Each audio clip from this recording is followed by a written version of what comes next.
Question number 6 की अगर बात करें तो यहाँ पे एक समकोण त्रिभुज की बात हो रही है स्टूडेंट। समकोण त्रिभुज आप जानते हैं क्या होता है, और कहा जा रहा है कि उस समकोण त्रिभुज का जो क्षेत्रफल है वो क्या है, 165 है, 165 वर्ग मीटर है।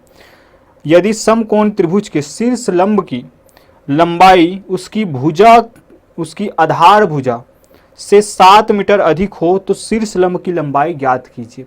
तो कुछ टर्म्स हैं। सबसे पहली बात तो ये शीर्ष लंब आखिर होता क्या है, ये आपको पता होना चाहिए। शीर्ष लंब आखिर होता क्या है ये आपको पता होना चाहिए। थोड़ा सा देख लें अगर हम, तो क्या होता है शीर्ष लंब।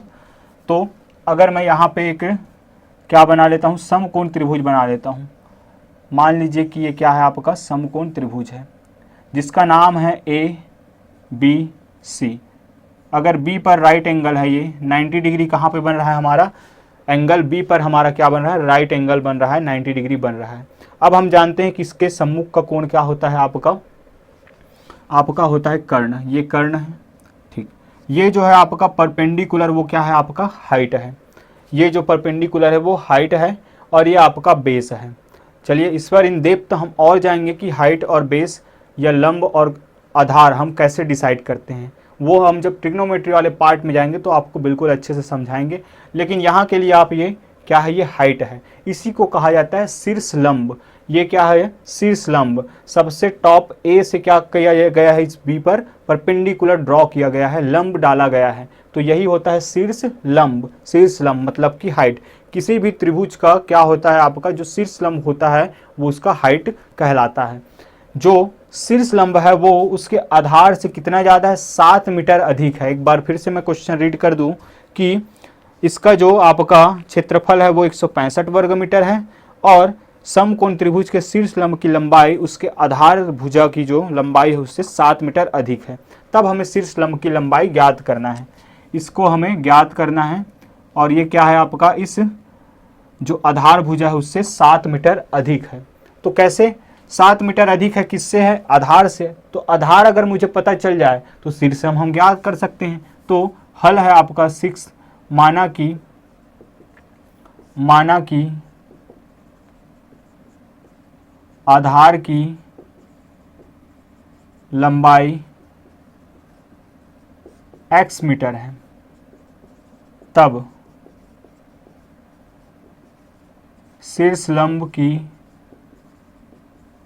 लंबाई होगी आपकी x + 7 मीटर। यही तो कहा है क्वेश्चन ने, उससे 7 मीटर ज़्यादा है तो 7 मीटर जोड़ देंगे ये इसमें, तो क्या मिल जाएगा हमें, जो शीर्ष लंब की लंबाई है वो मिल जाएगी। चलिए अब और क्या चीज़ें पता हैं, हम जानते हैं कि यही आपकी क्या होती है, ऊंचाई। इसको मैं ब्रैकेट में ऊंचाई लिख रहा हूँ, ऊंचाई, ठीक। ये है आपके आधार की लंबाई। और अब इसको रिलेट कैसे करेंगे, कुछ चीज़ें और दी गई हैं, दिया है क्या, समकोण त्रिभुज का जो क्षेत्रफल है वो कितना है, 165 वर्ग मीटर। 165 वर्ग मीटर, 165 वर्ग मीटर। हम जानते हैं कि किसी भी क्षेत्रफल, त्रिभुज का क्षेत्रफल कैसे निकाला जाता है, half into base into height, 1/2 गुना आधार गुना ऊंचाई।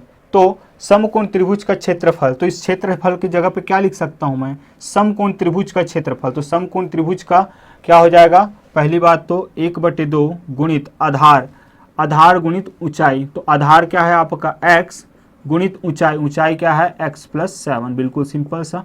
और अकॉर्डिंग टू द क्वेश्चन ये कितना है आपका गिवन में, 165 स्क्वायर मीटर। 165 स्क्वायर मीटर हो गई चीज़ें। चलिए आगे सॉल्व करते हैं। यहाँ से 1/2 ये जब इधर जाएगा तो क्या हो जाएगा, मल्टीप्लाई होगा उससे। यहाँ डिवाइड में है ये, इधर जाके क्या हो जाएगा, मल्टीप्लाई में। तो x इंटू एक्स जब इधर होगा तो x² + 7x = 165 इंटू 2 हो जाएगा आपका 2 इंटू 5 10 कैरी 1, 2 इंटू 6 12, 12 + 1 13, 13 1, और ये हो जाएगा आपका 330। चलिए सॉल्व करते हैं आगे। तो पूर्ण वर्ग विधि से, पूर्ण वर्ग विधि से क्या हो जाएगा, step number 1 skip, step number 2 skip. Step number 3 B पहचानना, बी है आपका 7, तो 7/2 का स्क्वायर करके क्या कर देना, दोनों ओर एडिशन ऐड कर देना। तो क्या कर देंगे हम यहाँ b/2 का स्क्वायर मीन्स 7/2 का स्क्वायर दोनों पक्षों में जोड़ने पर, दोनों पक्षों में जोड़ने पर, तो यहाँ से क्या मिल जाएगा हमें मिल जाएगा x square plus 7x plus 7/2 का स्क्वायर।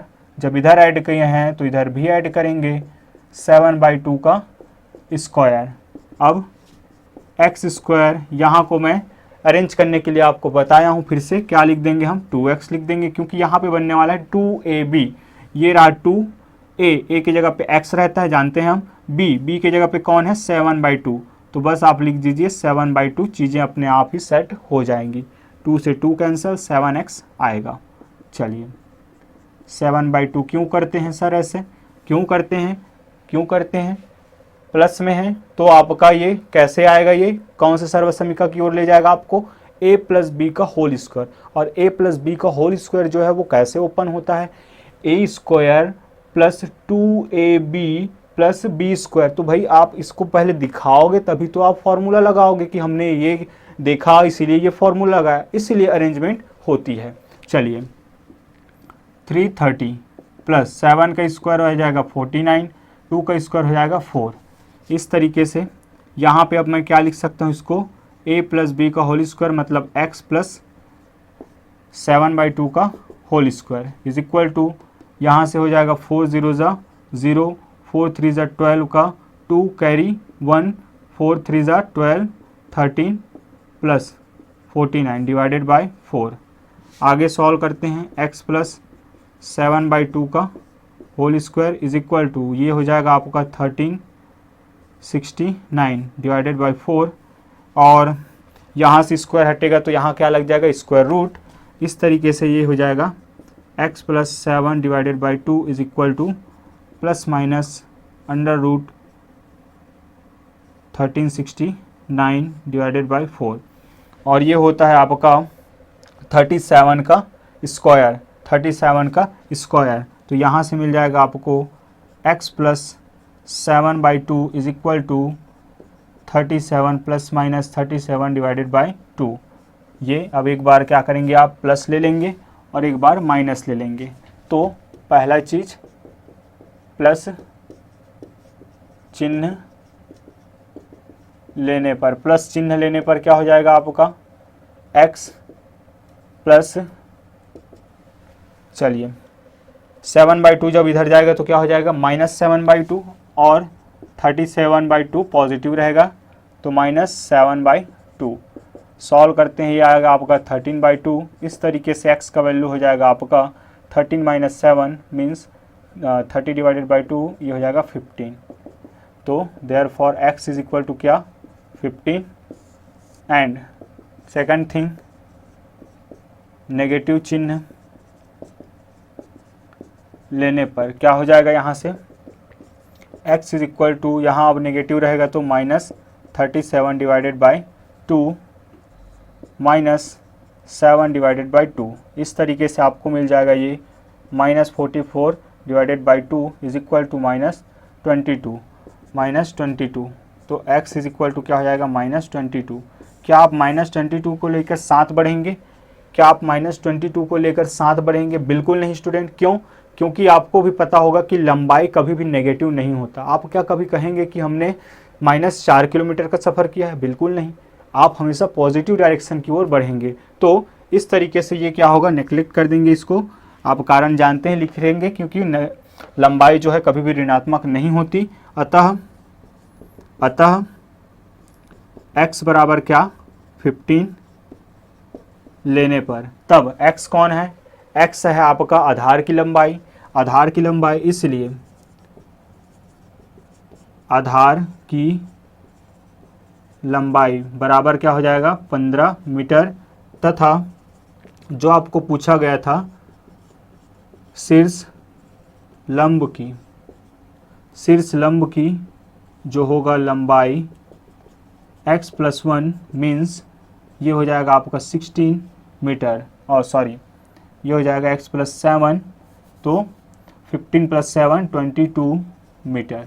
ये रहा आपका आंसर। चलिए स्टूडेंट, ये आपको समझ में आया होगा, नोट कर लीजिए इसको, वीडियो को पॉज करके बढ़ते हैं आगे और देखते हैं हम क्वेश्चन नंबर 7 को।